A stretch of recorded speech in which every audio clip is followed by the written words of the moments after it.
اسرائیلی کابینہ نے غزہ جنگ بندی اور یرغمالیوں کے تبادلے کے معاہدے کی منظوری دے دی۔ آمن منصوبے کی منظوری سے متعلق اسرائیلی حکومت کی کابینہ کا اجلاس اسرائیلی وزیر اعظم اور وزراء کے علاوہ امریکی نمائندہ خصوصی اسٹیو وٹکاف اور امریکی صدر ٹرمپ کے داماد کی شرکت۔ منصوبے کی منظوری کے ساتھ ہی جنگ بندی اب مؤثر ہو گئی ہے۔ کابینہ کے بیشتر وزراء نے معاہدے کے حق میں ووٹ دیا۔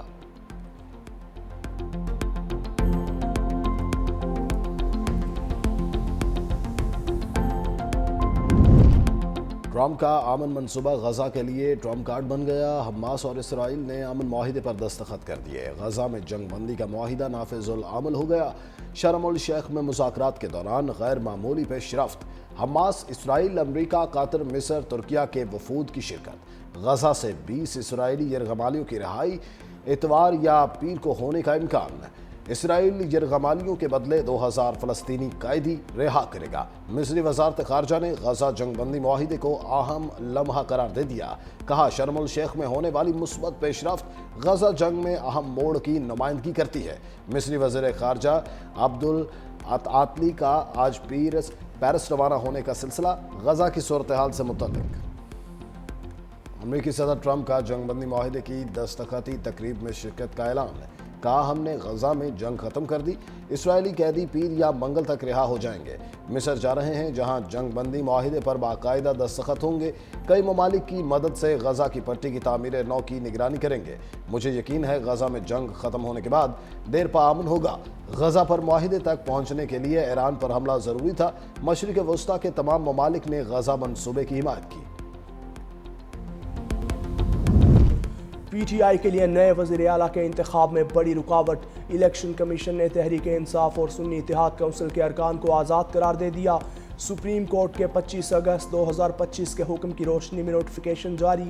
قومی اور صوبائی اسمبلیوں میں پی ٹی آئی اور سنی اتحاد کونسل کے تمام ارکان آزاد قرار دینے سے پارٹی پوزیشنز میں بڑی تبدیلی۔ قومی اسمبلی، پنجاب کے پی اور سندھ اسمبلی کی پارٹی پوزیشنز اثر نو ترتیب نئی فہرستیں جاری کر دی گئیں۔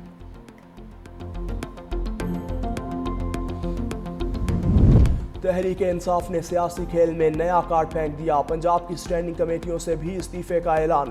Chairman P T I barrister Gohar کہتے ہیں، بانی پی ٹی آئی نے فوری طور پر کمیٹیاں چھوڑنے کا حکم دیا۔ بیرسٹر گوہر کی چیئرمین کے عہدے سے ہٹائے جانے کی تردید۔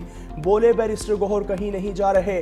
اگر وہ چلے گئے تو الیکشن کمیشن میں پارٹی ختم ہو جائے گی۔ یہ خبریں وہ لوگ پھیلا رہے ہیں جو پارٹی کے دشمن ہیں۔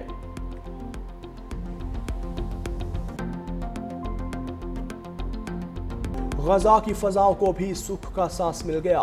فلسطین میں 2 سال بعد جنگ بندی پر چہرے خوشی سے کھل اٹھے۔ تباہال غزہ اور خان یونس میں شہری سڑکوں پر نکل آئے، ایک دوسرے کو معاہدے کی مبارکباد دی۔ فلسطینی صدر محمود عباس نے امن معاہدے کو امید کی کرن قرار دے دیا۔ کہا، امریکی صدر اور تمام مذاکرات کاروں کے گراں قدر کوششوں کو سراہتے ہیں، کوشش کو کامیاب بنانے کے لیے ساتھ کام کرنے کے لیے تیار ہیں۔ فلسطینی ریاست کا قیام 4 جون 1967 کے روز کی سرحدوں کی بنیاد پر ہونا چاہیے، جس کا دارالحکومت مشرقی بیت المقدس ہوگا۔ غزہ معاہدے کا اعلان مشرقی وسطیٰ میں دیر پا امن کے قیام کا تاریخی موقع ہے۔ وزیر اعظم شہباز شریف کہتے ہیں، صدر ٹرمپ کی قیادت عالمی امن کے لیے ان کے غیر متزلزل عزم کی عکاسی کرتا ہے۔ قطر، مصر، ترکیہ کی قیادت کی بھی معاہدے کے لیے کوششیں قابل ستائش ہیں۔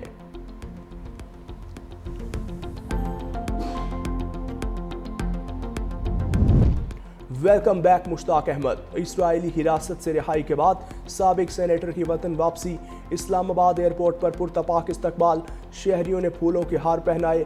مشتاق احمد کو گزشتہ ہفتے سہونی فورسز نے غیر قانونی طور پر حراست میں لیا تھا۔ وہ غزہ امداد کے لیے جانے والے قافلے گلوبل سموتھ فلوٹیلا کا حصہ تھے۔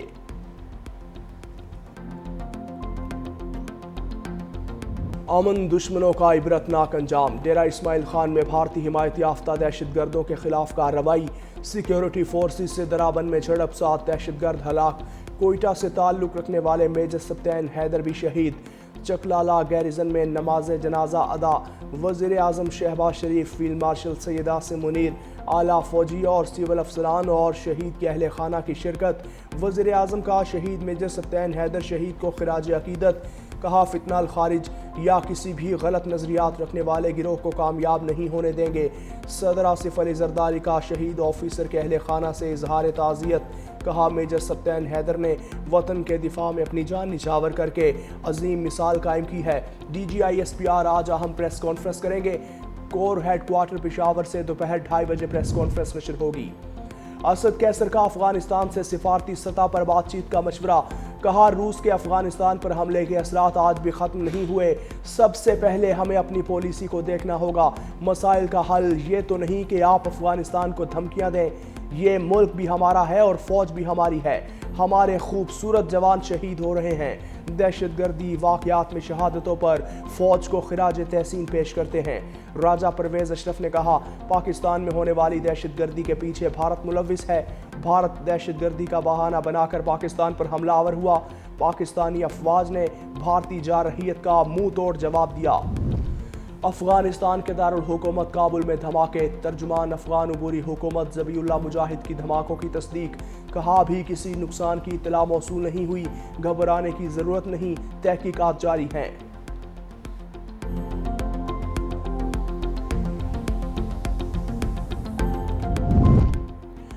نون لیگ اور پیپلز پارٹی میں کشیدگی کے بعد بڑا بریک تھرو، وزیر اعظم کی سیز فائر کی کوششیں کامیاب، شہباز شریف کی chairman Peoples Party Bilawal Bhutto سے ٹیلی فون پر گفتگو، موجودہ سیاسی صورتحال، سیلاب اور خارجہ پالیسی پر بات چیت، سابق وزیر اعظم راجہ پرویز اشرف کی اختلافات ختم ہونے کی تصدیق، 365 نیوز سے گفتگو میں بولے ہر جماعت کا نقطہ نظر بھی مختلف ہوتا ہے، چھوٹے موٹے اختلافات ہوتے رہتے ہیں۔ طارق فضل چودھری بولے بیان بازی سے اتحاد پر کوئی فرق نہیں پڑے گا، آج یا کل صدر آصف علی زرداری اور وزیر اعظم کی ملاقات کا امکان ہے۔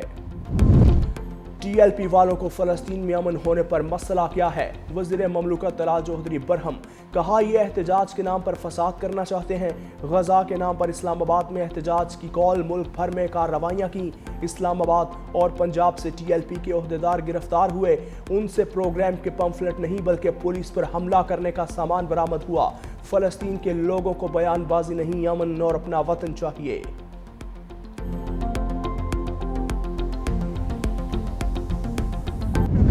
صدر مملکت سے وفاقی وزیر آ کے ملتے ہیں، اس میں کوئی پریشانی ہے، اس میں کوئی حیرت کی بات تو نہیں ہونی چاہیے۔ سندھ کے اندر کچے کے علاقے ڈوبے، اس کے علاوہ بند سارے محفوظ رہے اور فلڈ کی وہ سچویشن نہیں بنی جو اللہ نہ کرے جو 2022 میں ہمارے ساتھ بنی تھی، تو اس حساب سے جو بھی نقصان ہوگا ہم اس کی ڈیٹیل دیں گے۔ صدر سے وفاقی وزراء کی ملاقات پر پریشانی کی ضرورت نہیں، وزیر اعلیٰ سندھ مراد علی شاہ نے میڈیا سے گفتگو میں کہا ارسا کو ختم کرنے سے متعلق علم نہیں، سیلاب میں کچے کے علاقے ڈوبے، باقی سب کچھ محفوظ رہا۔ وزیر اعلیٰ سندھ کا سعودی پاک مشترکہ بزنس کونسل سے خطاب، کہا پاکستان اور سعودی عرب کے تعلقات گہرے اور بھائی چارے پر مبنی ہیں، سعودی پاک مشترکہ بزنس کونسل سے باہمی تعلقات کو نئی جہت ملی۔ سعودی شہزادہ منصور بن محمد نے کہا دونوں ممالک میں نئی شراکت داری قائم ہوگی، ہر شعبے میں ذیلی کمیٹی قائم کر کے سرمایہ کاری کا آغاز کیا جائے گا، پاکستان کے ساتھ تجارتی تعلقات کے فروغ کے لیے پرعزم ہیں۔